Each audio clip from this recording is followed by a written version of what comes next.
Alright, so guys, nagpapakain tayo ng BBS Baby Brine Shrimp na decapsulated. Okay, ang ginagawa ko, ready to eat naman na yan. So mga adults, okay na yan. Okay, okay na yan, ganyan lang yan. Tapos dito rin, nagpakain tayo sa nag-iisang meal. Yan, nakikita nyo ba siya? Yan o, asan na ba? Ayan o, ayan o, ang likot, di ba? So, ito na yung ating 6,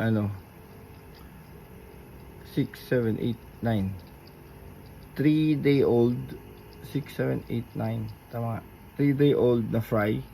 Bali 18 pieces kasi yan guys. So 18 silang lahat. So 9 pieces nilagay ko dyan. Tapos nandito yung 9 pieces na iwan.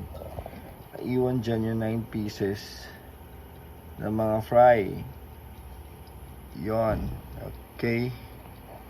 So, yung mga 5-day-old na fry natin, nandito na. Yan, ipapakain na rin tayo. Ayan sila, enjoy na enjoy nila yung new home nila. Okay. Ayan o, diba? Yan po yung pakain natin ngayon. Hindi pa sila nakakatikim ng live food. Yung magulang nila nakatikim ng live food, kitty-kitty.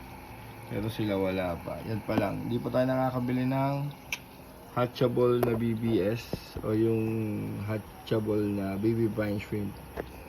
Okay. So yan. Yan na sila. Lagi ko na dyan para mas mabilis lumaki.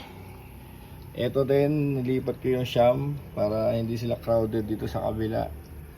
Ayan. So ito. Hindi ko alam kung salang ko to. Yan. Kasi ang pangit nung meal natin. Pero goods na rin yan. Yan o.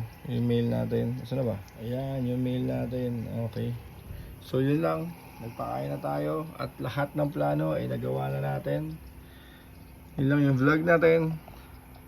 Peace out.